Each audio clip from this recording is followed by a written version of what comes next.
telo gre lahko v nedogled. Ne?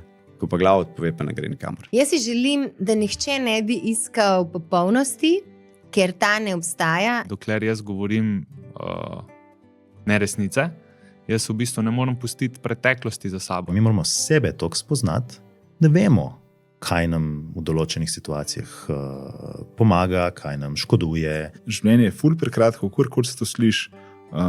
Jutri nas več ne bo, če pač se kaj zgodi, kakorkoli hitro se lahko zgodi, nič ni garantirano.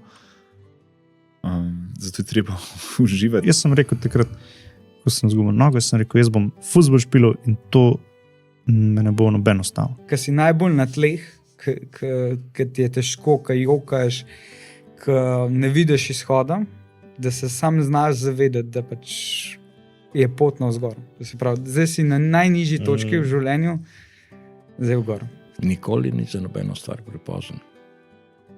Vedno gledaj samo naprej. Ne obupa na tisti točki, ko pač mogoče ne more prevzeti vlogo mame ali pa očeta, po naravni poti pa da pogrunta, da se da tudi drugače. To, da zjutraj vstaneš, je včasih že največja zmaga v dnevu. Eno izmed najboljših stvari, ki se mi je zgodila poleg rojstva otroka, poroke, da to vidim kot svojo supermoč, da sem postal heroj svojega trpljenja.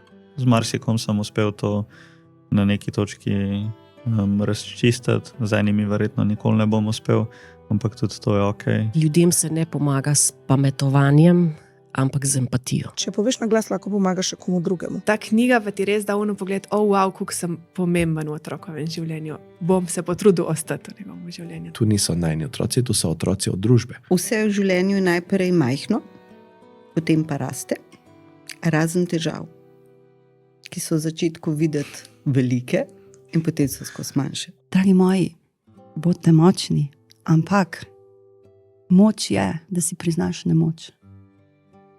To je zmaga. Ker ko si ti priznaš nemoč, si priznaš žalost, si priznaš jezo, si priznaš vse in vsa ta čustva daš ven iz sebe in si lahek. Ker svet smo mi, svet si ti, svet sem jaz in pač te okoli nas, ki nas imajo radi, so najbolj pomembni. Hvala ti, res, ker gledaš, ker komentiraš, ker deliš naprej. Mogoče se sploh ne zavedaš, ampak s tem pomagaš, da zgodbe ljudi, ki so se pobrali iz dna, najdejo pot do točno tistih, ki to potrebujejo ta trenutek. Našo misijo je podprlo tudi podjetje Incrementum, o katerem si lahko prebereš več tukaj spodaj. Hvala, ker tudi vi verjamete v našo zgodbo. In če želiš postati del te zgodbe tudi ti, smo ti spodaj omogočili članarino. Vsak še tako majhen prispevek pomaga ustvarjati te zgodbe, ki vračajo upanje.